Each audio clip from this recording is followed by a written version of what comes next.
ഇതിനെല്ലാം പുറമെയാണ് there is a political fallout also which is a possibility. അതെന്ന് പറഞ്ഞാൽ ഇത് സംഭവിച്ചിരിക്കുന്നത് ഇന്ത്യയുടെ ഒരു ബിസിനസ് സംസ്ഥാനമായ ബിസിനസ് ക്യാപിറ്റൽ തന്നെ പറയാൻ സാധിക്കുന്ന അഹമ്മദാബാദിൽ വെച്ചാണ്.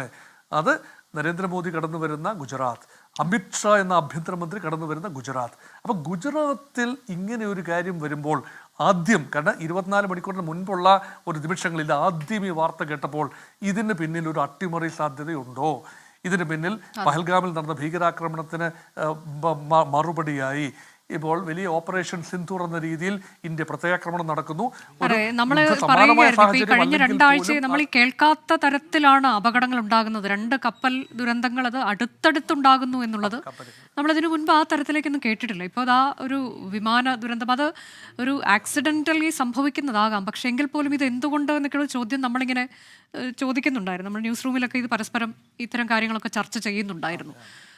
ഇതിൽ ഇപ്പോൾ താങ്കൾ പറഞ്ഞ പോലെ ഇപ്പോൾ പെഹൽഗാം ഭീകരാക്രമണത്തിന് ശേഷം സുരക്ഷ അത് പരിശോധനകളൊക്കെ വളരെ ശക്തമാണ്.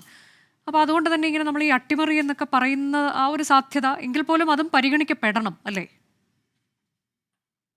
അത് ഈ സ്റ്റേജിൽ ഇത് ടു പ്രിമച്വർ സ്റ്റേജ് എന്ന് ഞാൻ പറയും മനോജ. കാരണം ഇതൊരു നമ്മൾ എന്തെങ്കിലും ഒരു കാര്യം ഒരു വാർത്ത കേട്ട് കഴിയുമ്പോൾ ഉടനെ തന്നെ ഒരുപാട് കോൺസ്പിറസി തിയറീസ് അതിന് പിന്നിൽ വലിയ രീതിയിൽ ഭാവനാവിലാസത്തോടു കൂടി പറയുന്നതിനോട് എനിക്ക് യോജിപ്പില്ല.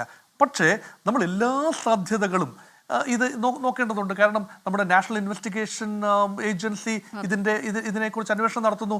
കാരണം NIA അന്വേഷണം നടത്തുന്നു എന്ന് പറഞ്ഞാൽ ഏതെങ്കിലും രീതിയിൽ ഭീകരാക്രമണ സാധ്യത, അത് നേരിട്ട് ബോംബ് വെച്ചു എന്നുള്ള രീതിയിലല്ല, ഒരുപക്ഷെ ഏതെങ്കിലും രീതിയിൽ ഒരു പൈലറ്റിനെ കോൺഫിഡൻസിലെടുക്കുകയും ആ പൈലറ്റ് ഒരു സൂയിസൈഡ് പൈലറ്റായിട്ട് അല്ലെ മനഃപൂർവ്വമായി ഒരു സാങ്കേതിക ഒരു പ്രശ്നം ഉണ്ടാക്കി വെക്കുകയും ചെയ്തോ എന്ന രീതിയിൽ തന്നെ ഇതൊക്കെ ഇപ്പോൾ അസാധ്യമായ കാര്യങ്ങളായി തോന്നാം. പക്ഷേ എല്ലാ പഴുതുകളും അടച്ച്, കാരണം നേരത്തെ എനിക്ക് മുൻപ് സംസാരിച്ച പ്രസന്നകുമാർ സാർ പറഞ്ഞ ഒരു കാര്യം വളരെ നിർണായകമാണ്. നമ്മൾ ഓരോ കാര്യങ്ങളും ഡിഡക്റ്റ് ചെയ്താണ് പോകേണ്ടത്. ഇപ്പം നമ്മളിപ്പോൾ അന്വേഷണത്തിൻ്റെ ഇപ്പം ഞെട്ടലിൽ നിന്നും പതിയെ രാജ്യം മോചനം നേടിക്കൊണ്ടിരിക്കും. പൂർണ്ണമായി മോചിതമായിട്ടില്ല, ഫാമിലികൾ വലിയ കടുത്ത സമ്മർദ്ദത്തിലാണ്, രാജ്യം തന്നെ വിറങ്ങലിച്ചു നിൽക്കുന്ന സമയമാണ്.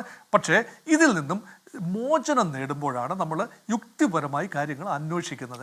അപ്പോൾ ഓരോരോ സാഹചര്യം, എൻജിൻ ഫെയിലിയറിൻ്റെ സാഹചര്യം, ഹ്യൂമൻ എററിൻ്റെ സാഹചര്യം, മറ്റ് സാങ്കേതിക പിഴവിൻ്റെ സാഹചര്യം, ലാൻഡിംഗ് ഗിയറുമായി ബന്ധപ്പെട്ട ആ സാഹചര്യം, ഇനി ഏതെങ്കിലും ബേർഡ് ഹിറ്റ് ഉണ്ടാകാനുള്ള സാഹചര്യം, ഈ ഓരോരോ സാഹചര്യങ്ങളും ഓരോരോ പാരഡൈമായിട്ട് എടുത്തുകൊണ്ട് അത് ഓരോന്നും എലിമിനേറ്റ് ചെയ്ത് പോയെങ്കിൽ മാത്രമേ യഥാർത്ഥ കാരണം കണ്ടെത്താനാവൂ. ഇനി കാരണം കണ്ടെത്തിയിട്ട് എന്ത് കാര്യം, പോയത് പോയില്ലേ, അതല്ല. ഭാവിയിൽ ഇതുപോലൊരു അപകടം നടക്കാതിരിക്കുന്നതിന് ഓരോ അപകടവും വലിയ രീതിയിലുള്ള പാഠമാണ് എയർ സേഫ്റ്റിക്ക് നൽകുന്നത്. അന്വേഷണം ആ തരത്തിലേക്കാകണം എന്നുള്ളത് തന്നെയാണ് ഉയർന്നു വരുന്ന ആവശ്യം.